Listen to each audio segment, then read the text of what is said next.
Many stunned Democrats were left asking what happened after the 2016 presidential election.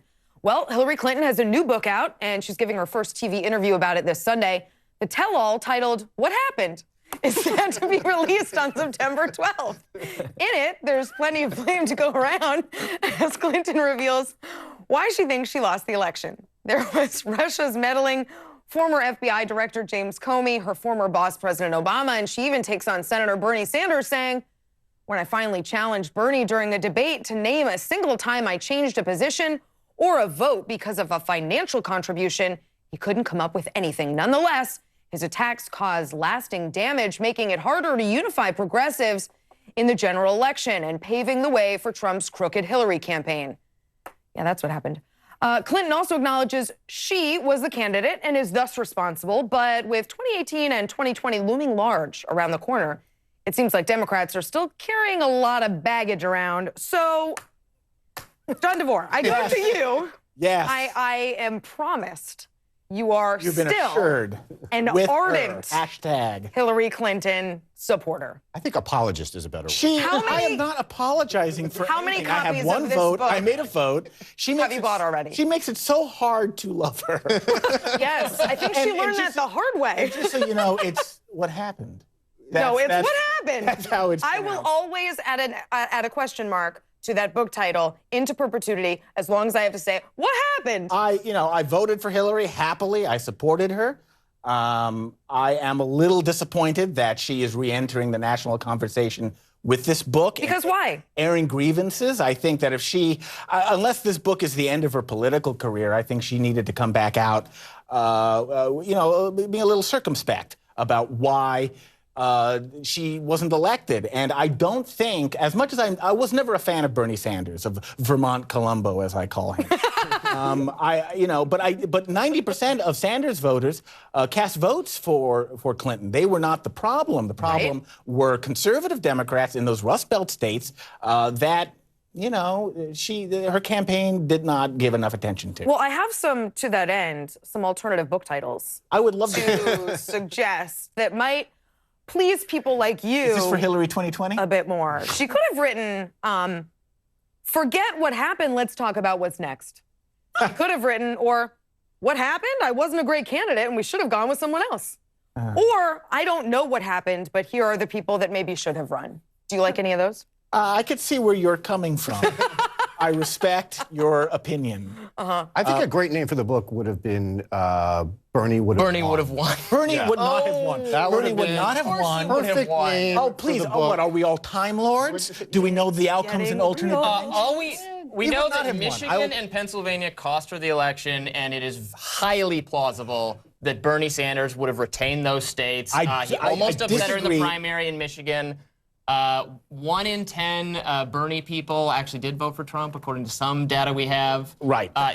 Bernie was the candidate to kind of seal that he both had the energy of the left, the kind of people you need to campaign for you, and was weirdly not weirdly because of his economic positions, by the kind of conservative Dems who are union people and care about the economic. Defend yourself, John DeVore. It was hubris not to put him on the ticket. If the election would have come down to the Rust Belt, and it would have been similar economic messages, and I think those conservative Democrats would have gone for the TV businessman and not the charming socialist granddad.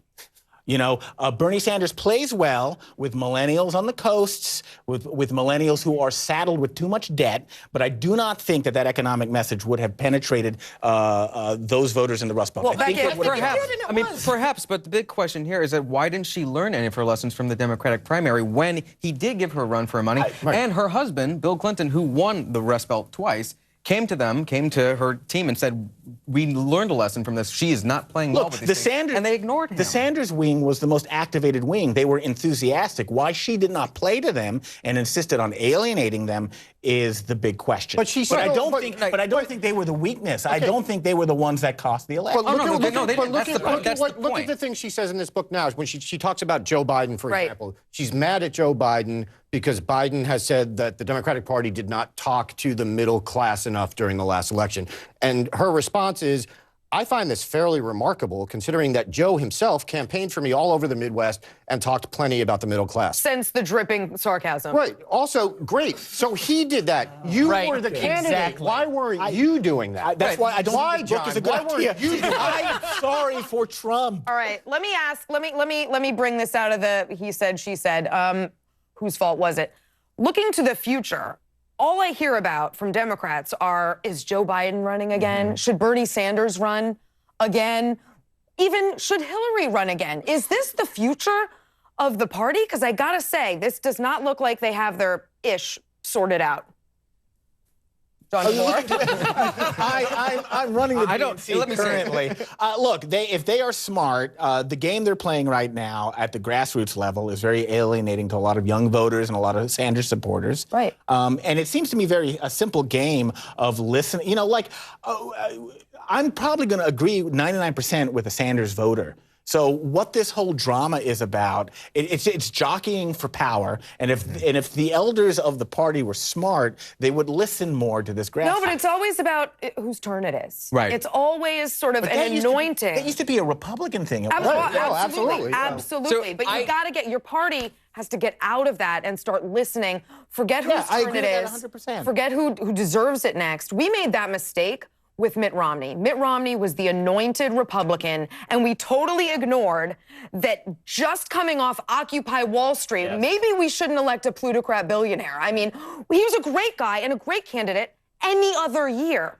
Democrats are falling into this same pattern. You have to look at where the energy is. That's right. And like I prefer Hillary's economic positions to Bernie Sanders. So I'm an objective, purveyor here. But there's no question that he inspires more young people to go out and to replicate what Obama did on college campuses. I always used to say, he was a cause, she was a corporation. Yeah. And if you're a young person or someone who's looking for inspiration, he was someone that inspired. He was a bumper sticker, and she was like a product label. I know. Corporations are not people. The left, Democrats are hungry. They want someone to inspire. They would devour it. I think right now the most wrong thing, and I'm backed up by Senator Chuck Schumer on this, is for Hillary to come back out of the woods and try to re-explain herself while shifting blame all over the place. It's going backward, and we're seeing this actually reflected now in two separate surveys, but one by Bloomberg and one by NBC. Both of them reflect that Hillary Clinton is now more unpopular than President Trump, which that's basically unheard of with a candidate who lost the election. They usually kind of crawl off, and that's the last you hear of them. She's trying to relive it, and people don't want it. They want to move on. They want something new. They want something exciting. I'm surprised that she's done this, and I'm surprised that she did not reboot, for lack of a better term, that she did not come back to the table with a new identity, new message, and that she is reliving. And I think it almost reflects a lot of hardcore, other than me, Clinton supporters who are just kind of stuck in November 8th. Well, let me be the book the feels first like to the book say, feels like I actually have some sympathy for her. This must have been, I mean, first gutting not to win the nomination in 2008, doubly gutting to lose to Trump in 2016. I mean, this is someone who has been a lifelong public servant, really, I'm sure, assumed she would get here. I thought she was a terrible candidate and has herself to blame for a lot of what went wrong, but I am sympathetic to how distraught and destroyed this must feel for her. She's still a leader for so many people, and like you. I love Hillary Clinton. I know. I believe you. And it's disappointing that this book is the first thing that she's come out with. But it's completely predictable that this would be the book that she came out with now. I mean, is that true? Right. Because after 2008, one of the first things that she did is they kept a hit list of people that they felt were insufficiently supportive. This is what she does. This book has all the earmarks for score settling. She wants to go through everyone that she blames. That's what you do to inspire and lead people. This is like this book is like which countries? This book is the Bible. This book is the Bible for Festivus. Yeah, an airing of grievances. She wants to go through everything. She lost, okay? Is she going to do is she going to do feats of strength? Because that I would watch. All right, guys, we got to pay some bills. Back in a minute.